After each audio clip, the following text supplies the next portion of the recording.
तालुकाध्यक्षपद हे रिक्त झालं होतं काही कारणास्तव। या आधीचे जे तालुकाध्यक्ष होते त्यांनी राजीनामा सादर केल्यानंतर हे आपलं पद रिकामं राहिलं, रिक्त राहिलं।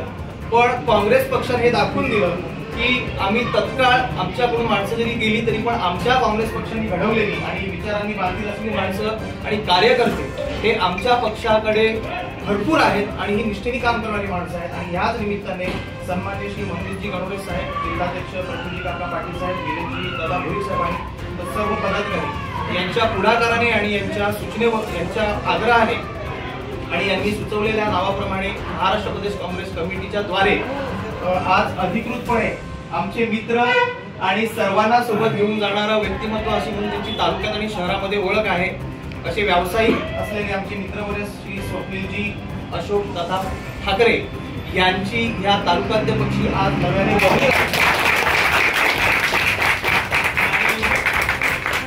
तशा पद्धतीचं पत्र देखील आज आपल्याला प्रदेश काँग्रेस कमिटीकडून प्राप्त झालेला आहे। तर आजचा हा पदग्रहण सोहळा आणि आजचा हा छोटेखानी कार्यक्रम आम्हाला सर्व प्रमुख पदाधिकाऱ्यांच्या उपस्थितीमध्ये होतोय आणि अशा पद्धतीने आपण आजचे नवनिर्वाचित तालुकाध्यक्ष राष्ट्रीय काँग्रेस पक्ष वाडा तालुका ही सन्माननीय श्री स्वप्नीलजी पाटील हे आज ते ठाकरे हे आज ते पदग्रहण करत आहेत। आपला तमाम सर्व कार्यकर्त्यांच्या साक्षीने आपण पुन्हा एकदा त्यांच्या या पदासाठी आपण त्यांना शुभेच्छा व्यक्त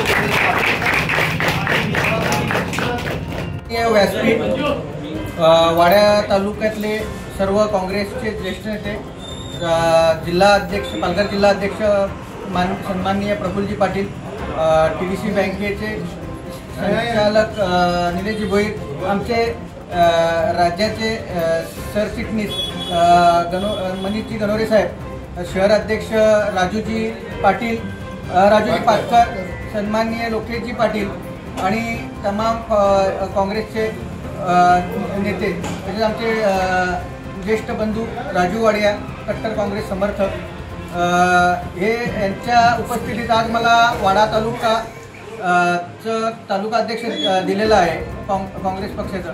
आणि मी काँग्रेसच्या विचारांनी प्रेरित होऊन, कारण आमच्या 3 पिढ्या काँग्रेस विचारांनी झालेल्या आहेत आणि तेच विचार माझ्या रक्तात आहेत, काँग्रेस हे माझ्या रक्तात आहे। त्यामुळे हे पद घेण्यासाठी मला खूप अभिमानाची गोष्ट आहे का एवढ्या मोठ्या पक्षाचं पद तालुका अध्यक्ष हे माझ्यासारख्या सर्वसामान्य व्यक्तीला आज देण्यात आलेलं आहे आणि त्या पदाचा मी सन्मान करून तालुक्यातील प्रत्येक माणसाला न्याय देण्याचा प्रयत्न करीन। तसेच सर्वांच्या पदाधिकाऱ्यांचा देखील सन्मान ठेवीन आणि काँग्रेस वाडा तालुक्यात पुन्हा कशी 1 नंबर होईल ह्या विचारानेच मी काम करेन आणि सर्वचं सहकार्य घेईन आणि नवीन पदाधिकारी आहेत किंवा जुने जे आपले नेते आहेत ते सर्वांना एकत्र ठेवून काँग्रेस पक्ष वाढवण्याचा मी प्रयत्न करतो।